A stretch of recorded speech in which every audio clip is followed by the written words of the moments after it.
કાકા જોડે કાકી પણ હતી.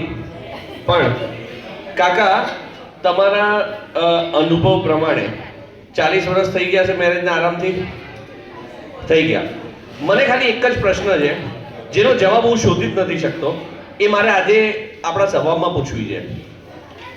વાઈફ અને મોબાઈલ વચ્ચે શું તફાવત છે?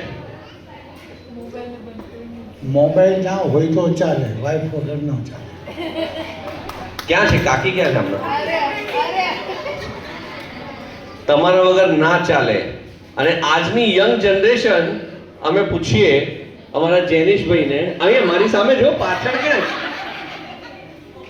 વાઈફ અને મોબાઈલ વચ્ચે શું તફાવત? કાકાએ એવું કીધું, મોબાઈલ વગર ચાલશે મને, પણ વાઈફ વગર નહીં ચાલે. એના સિવાય બીજું કંઈ? બંને ટાઈમસર ચાર્જ કરતા રહેવું પડે.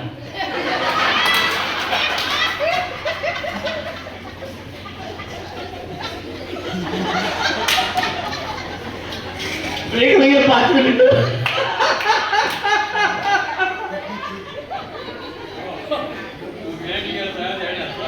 હું એ જ કહું છું. આ ખરેખર સવાલ છે ને, મારા સ્ટેજ ઉપર પૂછી લેવું હતું જ્યારે કાકા બધા સિનિયર આવ્યા ને ત્યારે. પણ હવે અમારા કાકા ક્યારના સરસ મજાના અદબ વાળીને બેઠા છે. કાકા, શું કહેશો? વાઈફ અને મોબાઈલ 5 વર્ષે બદલી શકાય. એ તમે ના સાચું બોલો, શું બદલી શકાય એ ક્લેરિફાય કરો. શું બદલાય? મોબાઈલ. હા, હું ગભરાઈ ગયો. કાકા કે 5 વર્ષે બદલી શકાય. આ સારું થયું કાકા અત્યારે કીધું મોબાઈલ. નહીં તો મારો આના પછીનો પ્રશ્ન એવો હતો, કાકા આ કેટલામી વાઈફ છે? ના, સારું કર્યું, આપ કહી દીધું, સારું છે, ગુડ. હવે આનો એક છેલ્લી તફાવત કોણ કહેશે? અમે નિરંજનભાઈ જોડે સાંભળીએ. એમને ગળામાં નહીં, પાછળ ખભામાં બાંધેલું છે. ના, ભાભીને હમણાં બતાવ્યું હતું ને તમે, ભૂલી ના જતો. હા, જો આવી ગેમ્સ છે ને, તમે ક્યાંય પણ જશો ને તો આના જેવી ગેમ્સ હશે, બરોબર? તો આજે ઘરે જઈને એકવાર પ્રેક્ટિસ કરી લેજો. હા, મોબાઈલ અને વાઈફ વચ્ચે શું તફાવત? આ જેટલું કીધું એનાથી હજી એનાથી વિશેષ તો બાકી જેનિશ કુમારે જે કહ્યું બરોબર છે, બંનેને ચાર્જ કરવા પડે છે. પણ એના સિવાય બીજું કંઈ જો આવતું હોય તો?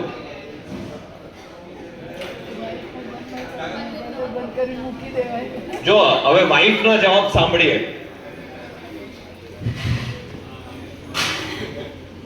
મોબાઈલ ને બંધ કરી મૂકી શકે, વાઈફ ને બંધ કરી ન મૂકી શકે.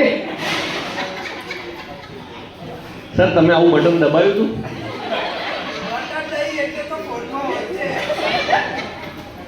ચલો, બહુ સરસ મજાના જવાબ.